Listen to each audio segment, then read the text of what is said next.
There are the ducks kind of hiding in the weeds. They're going for a little walk.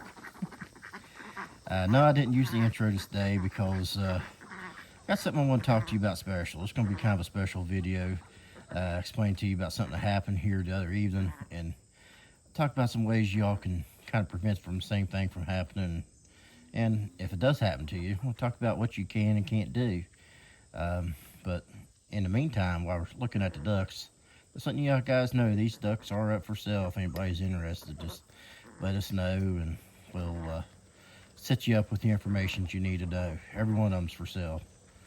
We'll discuss why in another video. Here we are sitting in front of the old Ford tractor sign again. I apologize, guys. I've lost my tripod somewhere, misplaced it, don't know where it's at. So camera might not be kind of steady, but I'm going to be throwing some little videos and some pictures and stuff up here. Some of them might be a little bit graphic, especially a few here first. So just a fair warning ahead of time. If you can't handle some graphic stuff, then you might want to just listen to me on audio for at least the first minute or so. But anyway, we had a tragic event the other day. For those of you, a lot of you probably already know it if you've been seeing like our last short that we put out and maybe our Facebook post. You kind of have an idea what happened. But we had some dogs come on our property and they killed all 3 of our goats. And for those of you who've been watching the channel, you know we had 3 Nigerian dwarfs, 1 nanny, and 2 babies. And as of right, well, there ain't no as of, they are, all 3 of them are dead. And so I kind of want to talk to you about what actually happened here. Okay, so we just got back from a church event, so we were actually in a pretty good mood there for a while. And I was kind of relaxing, and Steph started hollering for me to come out. And went out there. There was a couple of dogs out there, and I was sitting there trying to clap my hands, try to get them to go. And they just sat there and growled. And I was just sitting there clapping my hands. And at this point, they had the goats killed, and I hadn't known it yet. But I went grabbed a pistol just to, my plans was just going to shoot in the air, try to get them scared off. And went out there and got out there to about where the barn was, where the dogs were at.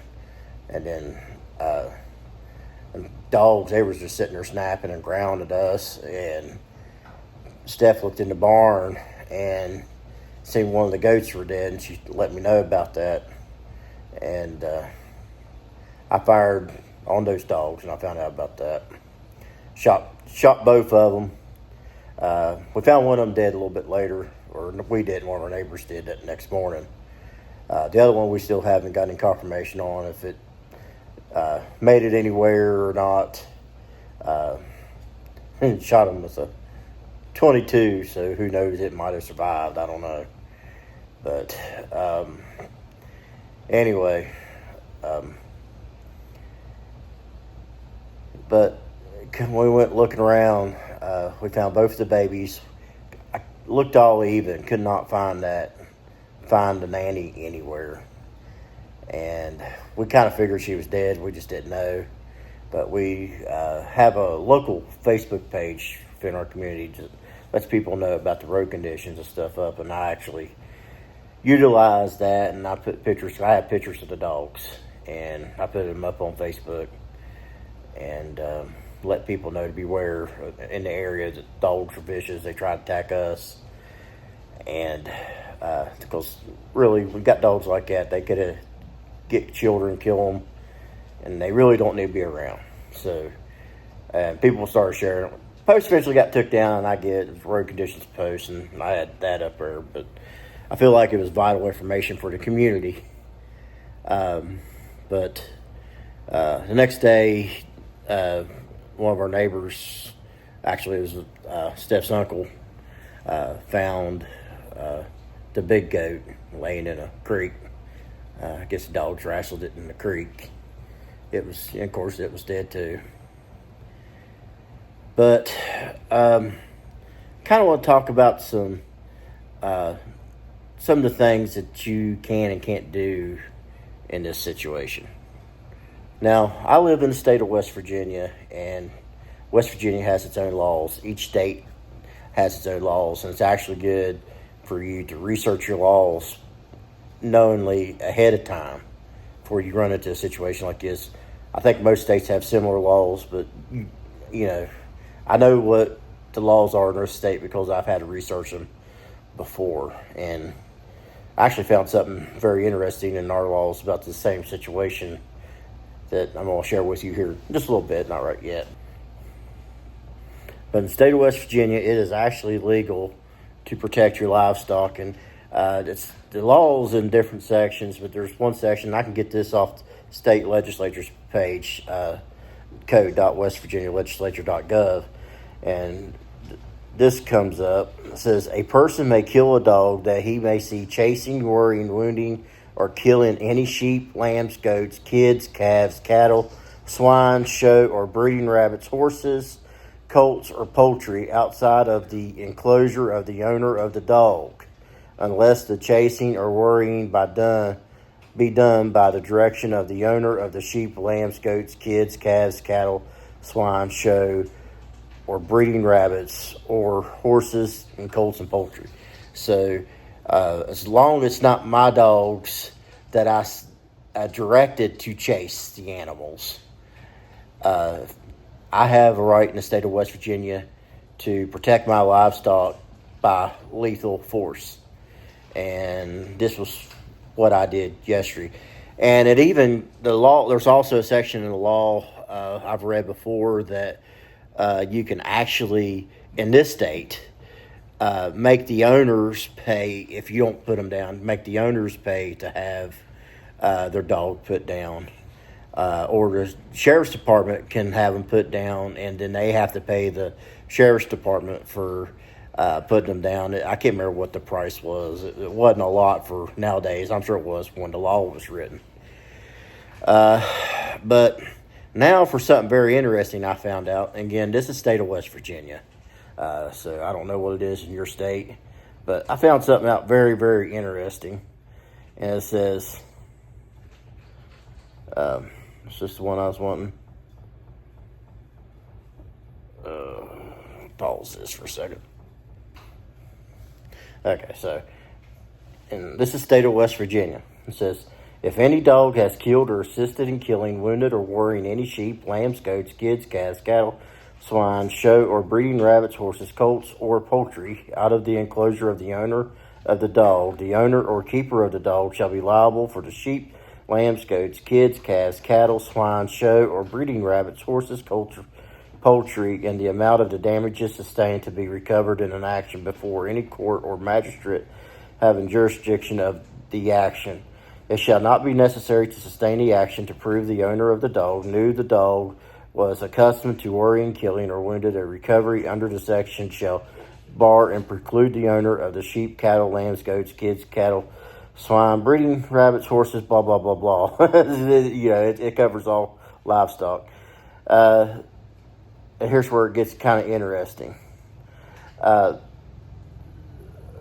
From obtaining compensation from the county commission under the provisions of this article, if any person suffering the loss or damage cannot ascertain the owner or keeper of the dog, or if the owner or keeper is not financially responsible, then the person suffering the loss or damage may file his claim with and prove the same before the county commission of the county in which the loss or damage is sustained in the manner provided in the article, and the commission shall pay the loss or damage out of the fund provided for such purposes.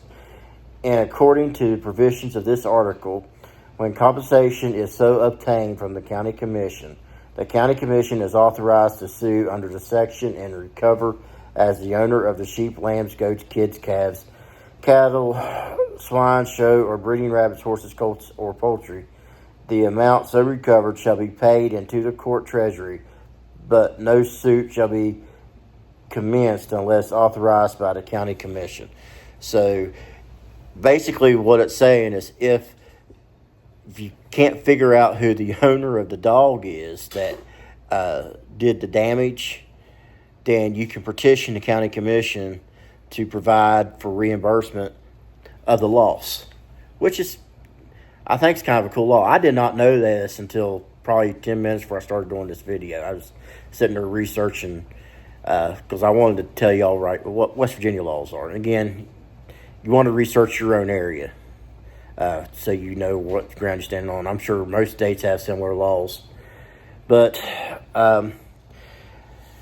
another way you can work on recovery on stuff like this is if you happen to have farm insurance. And there are certain companies that will do insurance, will sell you insurance where if you have a loss like this, you can turn it to the insurance company, and the insurance company will reimburse you. And, of course, the insurance company retains the right to investigate and go after the owners of any dogs that happen to do any damage to your livestock, whether it be cattle, sheep, goats. Don't maybe go through the same list the state of West Virginia puts in their legal documents. But pretty much any livestock that you have. And, would it be worth going after, 3 goats with your insurance going up? Nah, I don't know. It just depends on how your insurance company works. But there are companies out there you can use for that if you so wish. But the amount of livestock we have around here really don't pay us to get farm insurance. But if we had a bigger farm, a lot more animals, then yeah, it might pay us to have insurance. But that's just something you can look forward to. Revamp. My wife listened to me was making fun of what I just said. I said looking forward to. I don't mean looking forward to. I mean to actually something you can look into. Something looking forward to. But hope this makes her happy. And something else you can do, preventive-wise, of course, is have good fences. We did not keep our goats fenced, mainly because we didn't have to. They pretty well stayed right close to the barn. They never went far from the barn. Occasionally, they go up to the neighbor's field. Neighbors never seemed to mind. They were fine with that. But they just kind of hung around close. And if the car come around, they'd run. They didn't like to be around any noise of a car, so they were good. Like I said, they never hardly left the yard, but you could always do fences, and we've had goats fenced in before. I'm gonna tell you, goats are a very hard animal to keep in a fence, and anybody who's raised goats, they know what I'm talking about. You can have a really well built fence, and they'll still find a way to get out. Funny story is something that we did when we've had goats before us. We would take wire coat hangers, because what we would do is we'd have a few strands of electric fence all around the field. And, of course, goats, they can still go through fence. Goats are like bats. They can go through about anything. They get their head in.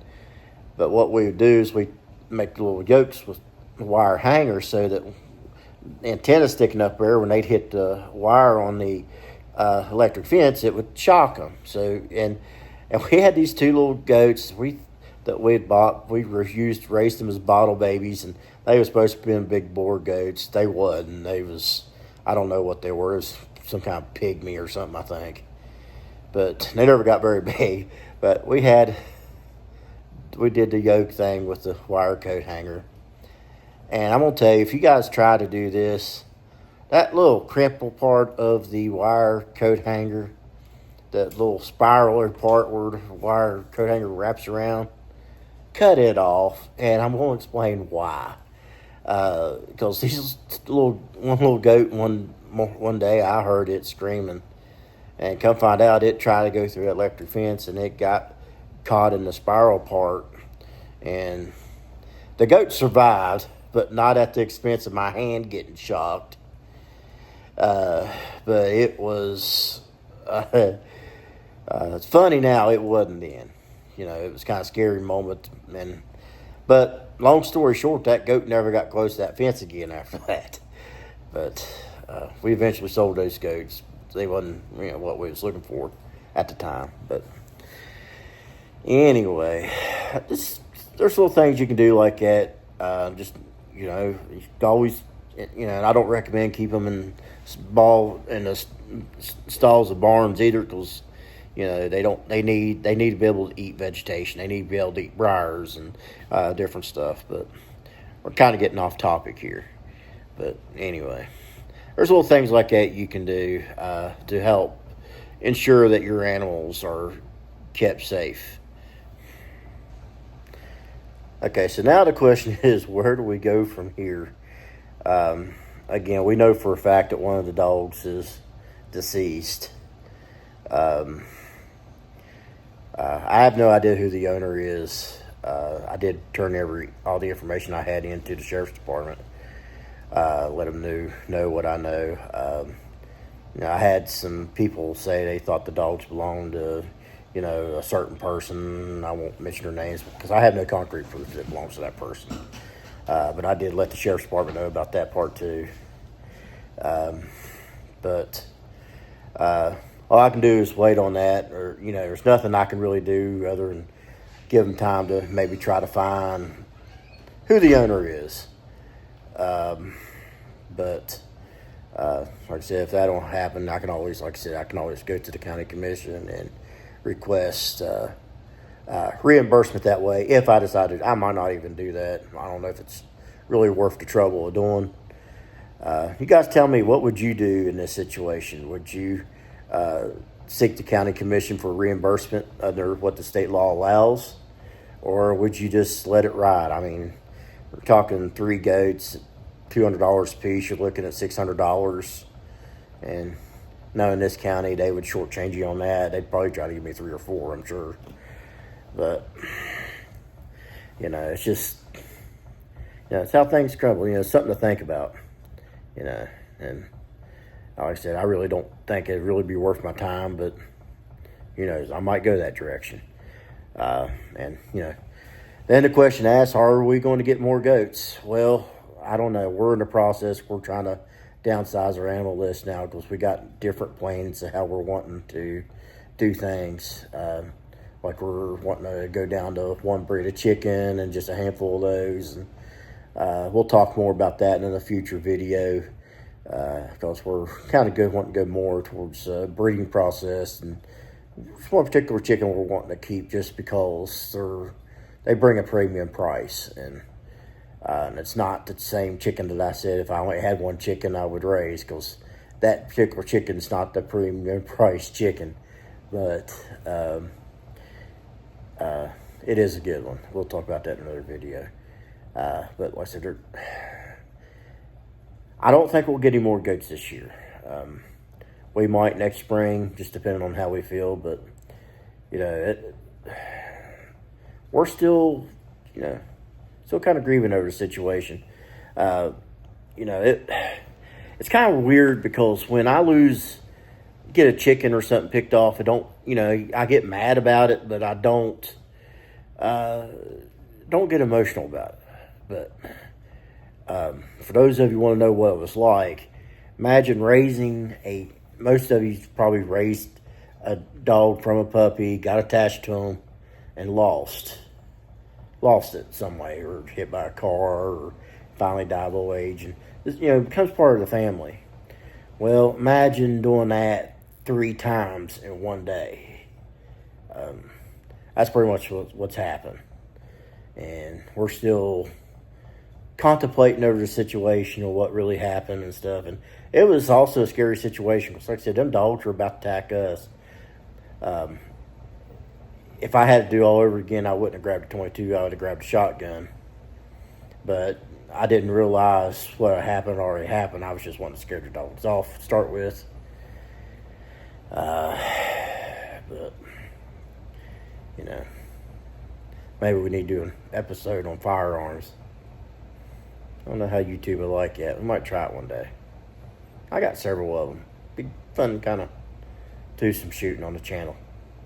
But getting off topic again. But you guys comment down below. Tell me what you would do in this situation. Would you seek assistance from the county if they can't find the owner of the dogs? If they did find the owner of the dogs, would you seek legal action? It's $600 worth of goats worth time going to court, missing a day of work, paying court costs, all that stuff. Is it worth it? I don't know if that is or not. You guys tell me, what would you do? How would you handle this? So, anyway, I hope this video helps somebody somewhere kind of understand what you can and can't do. Again, the laws that I said, they are for the state of West Virginia. West Virginia is very friendly farmer-wise as far as meeting farmer needs and protection of the farmer. And I don't know how your particular state is. Again, I say most states have similar laws. I know most states have laws where you can protect your farm animals from intruders like dogs or stuff that's going to harm your animals. You have that right in most states. Again, just to be on the safe side, good idea to go ahead and start doing some researching before you find yourself in that situation. That way you can prepare yourself for what you can and cannot do legally. So, until next time, y'all take it easy, and we'll catch you later. Bye-bye.